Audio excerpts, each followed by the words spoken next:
बहुत दिनों पुरानी बात है। एक घने जंगल में टुनटुनी चिड़िया अपनी बेटी पिंकी के साथ रहती थी। एक बार टुनटुनी चिड़िया का पति बीमार पड़ गया और बीमारी की वजह से वो स्वर्गवासी हो गया। इस घटना से टुनटुनी चिड़िया रोने लगी और वो रोते रोते बोली, हे भगवान, ये तुमने क्या किया? मेरे हंसते खेलते परिवार को किसकी नजर लगी? अब मैं और पिंकी तुम्हारे बिना कैसे जिएंगे? अपनी माँ को रोता देखकर पिंकी चिड़िया भी रोने लगी।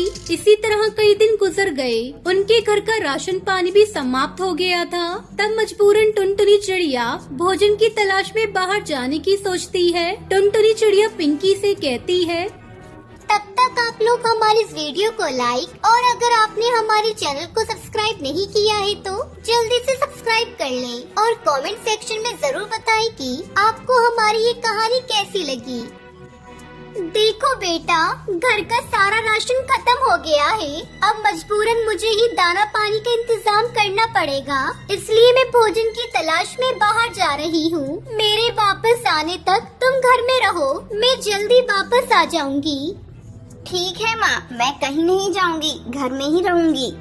ऐसा सुनते ही टुनटुनी चिड़िया भोजन की तलाश में बाहर चली जाती है। कुछ देर के बाद पिंकी चिड़िया के पास एक बुलबुल आती है और कहती है, अरे पिंकी बहन, बहुत दिन हो गए, तुम बाहर ही नहीं आई। चलो चलते हैं बाहर, थोड़ा खेलते हैं। नहीं बुलबुल बहन, मैं तुम्हारे साथ नहीं आ सकती, माँ ने मना किया है। अरे यार पिंकी, माँ से इतना भी नहीं डरना चाहिए। मुझे देखो, मैं भी छुपते छुपाते बाहर आई हूँ। मेरी माँ भी मुझे बाहर नहीं जाने देती। पिंकी को बुलबुल की बातों से हौसला आता है और वो दोनों खेलने के लिए बाहर जाती है। बाहर जाकर दोनों मस्त खेलती है और बातें करती है और इधर उधर घूमने जाती है और माँ के लौटने से पहले पिंकी घर पहुँच जाती है। कुछ देर के बाद टुनटुनी चिड़िया घर लौट आती है और पिंकी से पूछती है, बेटा, आज तुम घर पर अकेली थी, तुम्हें कोई परेशानी तो नहीं हुई? ये सुनते ही पिंकी माँ से झूठ बोलती है, नहीं माँ, मुझे तो कोई तकलीफ नहीं हुई। माँ, मुझे जोरों की भूख लगी है, लाओ ना मुझे भोजन दो। टुनटुनी चिड़ियों से भोजन देती है और पिंकी वो खाने लगती है। ऐसे ही दिन कटते गए। टुनटुनी चिड़िया रोज सुबह भोजन की तलाश में बाहर जाती, फिर पिंकी इधर अपने दोस्तों के साथ खेलती रहती। एक दिन की बात है, पिंकी चिड़िया रोज रोज एक ही जैसे दाने खा खा कर बोर हो गई थी। क्या माँ, रोज रोज आप मुझे वही दाने खिलाती हो? आज मैं इसे नहीं खाऊंगी, मुझे आज अनार के दाने चाहिए। बेटा, आज तुम किसी तरह ये भोजन कर लो, मैं कल किसी तरह तुम्हारे लिए अनार के दाने ले आऊंगी। अगले दिन टुनटुनी चिड़िया तोता सेठ के पास जाती है और उससे कहती है, तोता सेठ, क्या आप मुझे इस पेड़ के एक अनार दे सकते हो? मेरी बेटी बहुत दिनों से अनार के दाने खाने की जिद कर रही है।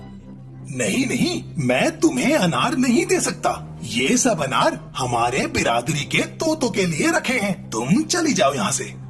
सेठ जी, ऐसा जुल्म मत करो, मेरी बेटी नाराज हो जाएगी। मुझ पर रहम करो सेठ जी।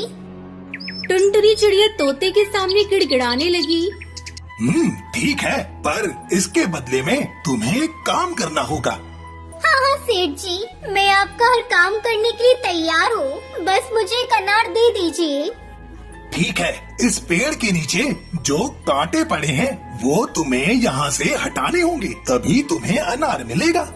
इतना सुनते ही टुनटुनी चिड़िया पेड़ की निचली टहनी की तरफ पहुंच गई। वहाँ बहुत सारे कांटे पड़े हुए थे। टुनटुनी चिड़िया एक एक करके उन्हें हटाने लगी। टुनटुनी चिड़िया वो कांटे अपनी चोंच में पकड़कर दूर ले जाती और इस तरह से कुछ समय में सभी कांटे वो साफ कर देती है। लेकिन ये काम करते करते उसे बहुत सारे कांटे चुभ जाते हैं और वो जख्मी हो जाती है। कुछ देर के बाद वो अनार लेकर अपने घर पहुँचती है। पिंकी बेटा, तुम्हारे लिए मैं आज अनार ले आई हूँ, तुम्हें चाहिए थे ना? पिंकी चिड़िया वो अनार के दाने खाने लगती है और इधर कांटे चुभने की वजह से जख्मी टुनटुनी चिड़िया की तबीयत खराब हो जाती है और वो अपनी बेटी से कहती है, बेटा, मुझे माफ कर दो, मैं आज के दिन ही तुम्हारे लिए अनार ला सकी। अब मेरे चलने का समय आ गया है, तुम अपना ख्याल रखना और जो मिले उसे खा लेना।